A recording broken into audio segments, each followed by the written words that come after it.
Today is a big episode. We're going to talk about adulting at the age of 30. I was born into a joint family, a very loving joint family. My grandpa had a big hand in my development. He actually taught me the beautiful game of chess. Fast forward to 2004 is when we first came to Canada. Leaving your home country, your culture that you are familiar with, leaving your friends, family, and really restarting from zero at the age of 40. That's what my dad was. But we felt that this was the right time to really take on that next step, get our own home. Lucky for us, our first ever home is going to be a custom home. I don't know if we would have been able to say that if we weren't living with our parents all these years. Welcome back to another episode on Life with DPad. We have Unnati here behind the camera. My signature hand. She will soon show her face, and I'm right here. Thank you so much for being here today. Today is a big episode. We're going to talk about adulting at the age of 30. Unnati and I have a massive announcement. We are moving out from our family home and getting our own new place. We're going to take you guys through our whole journey as an immigrant to the country and now buying our own dream home at age 30. But first, I want to give a quick shout out to Karen Robertson, who suggested us this new name, Life with DPad. Thank you so much, Karen. We really loved it and we're going to run with it for a long time. We really hope you enjoyed this video with us. My journey started back in 1993 in my beautiful city, Ahmedabad, India, where I was born into a joint family, a very loving joint family. It was me, my parents, and my grandparents all living together. If you know anything about Indian culture, it's quite common to live in joint families. In fact, in some cities, even 40, 50 people live together in one home. They even call it the Haveli. I was the only child and I was super pampered. I used to sleep in between my grandparents most nights, where my grandma would teach me about the religious learnings about Hinduism, knowledge on bhajans, kirtans, and really exposed me to the religious side of life. Whereas my grandpa would test my brain every night, test me with math riddles and different questions, really make my brain work full capacity right before bed. Really, you guys, he helped me pass my calculus in high school, my math 30 in high school. And I could say I owe it all to his grandpa. My grandpa had a big hand in my development. He actually taught me the beautiful game of chess at a young, tender age of 3. I played competitive tournament for the first time when I was only 5 years old, and I even brought home a trophy. Even though it was 5th place trophy, I'm still quite proud of it. It really got me hooked onto the game. You know, I played a lot of sports growing up, where my mom actually played quite a critical role in putting me in various different sports. Played a lot of cricket. I was in table tennis. I was in tennis, swimming. I even did skating. I might be forgetting a couple sports too, but she spent a lot of time on me and my development, which I couldn't be more thankful for. You know, playing sports, playing in teams really develops you as a human, because you learn how to communicate, you learn how to make friends, you learn how to be competitive, you learn how to fail, you learn how to win. So many different things. I think sports are such a vital factor that I think every kid should go through. And sometimes I do get worried when I see kids sitting on iPads and not really involved in outdoor sport activities.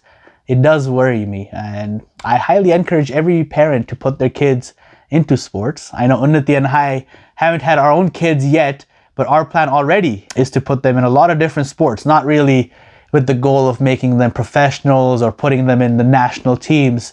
If that happens, that's wonderful. I'll be the biggest cheerleader there can be. I'll be that soccer dad or hockey dad or cricket dad and take them everywhere and go everywhere with them. What do you think, Unnati? Yeah, that'll just be the cherry on top of the cake that we already have planned to bake. It's quite important for all the sports, and again, I'm so thankful to my mom that she did that. My dad, on the other side, was working super hard on his career because he was just getting started at that point in his career. So he worked really long, hard hours away from home, you know, grinding out there, making sure our family's ends met at the end of the day, and super grateful for him doing that for us. Fast forward to 2004 is when we first came to Canada. And that's no easy move. If you guys are an immigrant, you know, leaving home, your home country, your culture that you are familiar with, leaving your friends, family, and really restarting from zero at the age of 40. That's what my dad was when he moved to Canada. And mind you, with not much money at all. In fact, he only has $7,000 of his own money and had borrowed $8,000 from his friends to come to Canada. My mom used to work at night shifts at a sewing factory, and my dad's first job was at Best Buy. So it was definitely no easy way through. You know, the culture, the language is a big barrier. I went to English school, but never did we communicate in English outside of school. Coming here, understanding the new culture, the Western world, it was all quite a big change. Making friends was incredibly difficult for me in the start. And I wasn't the cool kid on the block. So it took me quite some time to really start making friends here. I started getting involved in sports, and that's really, again, sports was a factor that helped me make more friends in this new country. And it's amazing, really, the friends that he has held on to, the friends that he calls his best friends still are all the friends you met in cricket when you played, hey? It's amazing to think of that. Yeah, 100%. You know, like cricket friends, they are my childhood friends. We've been playing together since under 15 days, and you're right, I do hold them quite dearly. Fun fact, our first ever earning in Canada was thanks to me. I actually won a chess tournament and I was awarded $100, and that was our first ever earning in this country. Kind of crazy to look back at. I still bug my parents with that, and I say I was the first one. You're the breadwinner. I was the breadwinner at age 11. You know, but we were blessed. We came to Edmonton. A lot of people ask me, how did you guys move to Edmonton, Alberta, because there was not that many Indian population at that time in Edmonton.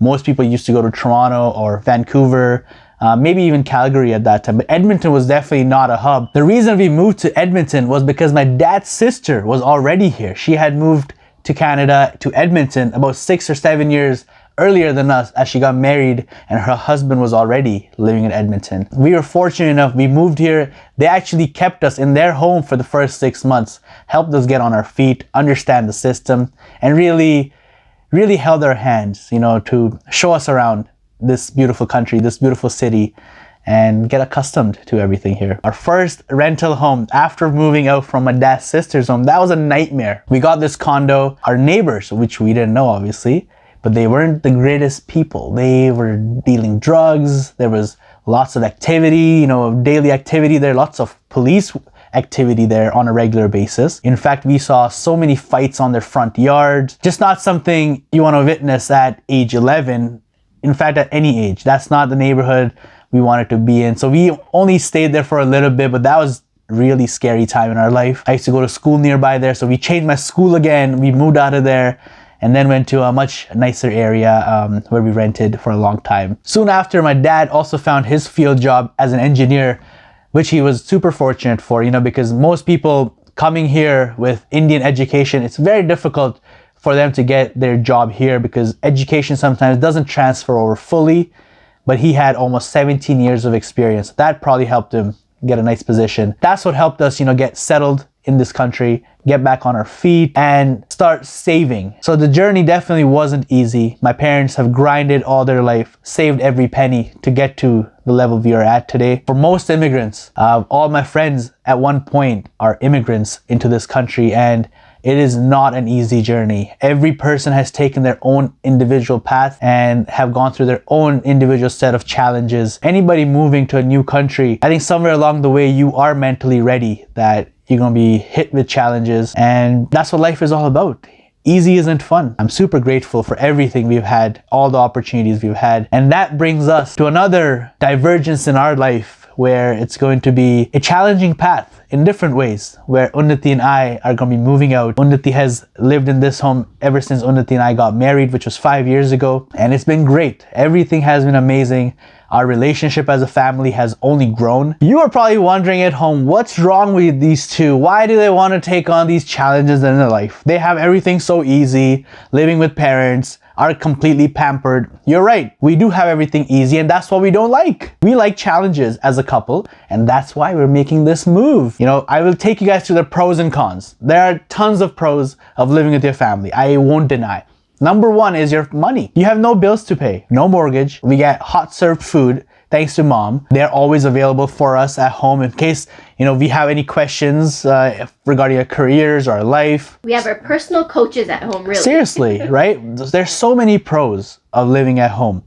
But there are also some cons with it. The other side of it is that we are sheltered. Like I said, it's embarrassing not knowing how to take care of your expenses, your bills, how to run a home. It limits us because if we are planning to have our own kids, our own family, our own dog, we don't know how to really manage, how to run our own household. You really could say that, hey, why not just stay in the home, take over the bills, and you could all pay. It's a lot easier said than done because parents love you. They don't want you to be going through all those things. I bet if we had even brought that idea up, they'd be like, oh no, save your money. That's not what it's for. We have so much money. We'll pay the bills. We'll do all this. You guys focus on your career, focus on your life. Because of that, we actually built quite an amazing savings for ourselves in these years. At age 30, if let's say we were living alone already, let's say since age 18 or 20 or even 25, I don't think we would be nearly as close to the kind of savings we have built. One of the biggest challenges I know we're gonna face is meal prepping. We've done that in the past, and that's something we know that we will be challenged with for sure. So there are lots of pros and cons, but we felt that this was the right time to really take on that next step, get our own home. And lucky for us, I build homes for a living. So we're gonna build a DPad home for ourselves. We're incredibly grateful that our first ever home is going to be a custom home, exactly how we wanted. I don't know if we would have been able to say that if we weren't living with our parents all these years. So really, it's a full circle of an immigrant life whose parents made their dreams come true. We are living a dream life thanks to our parents. And we're finally adulting at the age of 30. Better late than never. Stick around as I'm going to share with you in the next episode on how our conversations went with our parents, how they reacted. It was a little tough for them initially, but they did come around. Thank you so much for joining us this episode. Let me know in the comments below on what you thought of this video, and if you have any feedback for me, that really helps me grow. Thank you.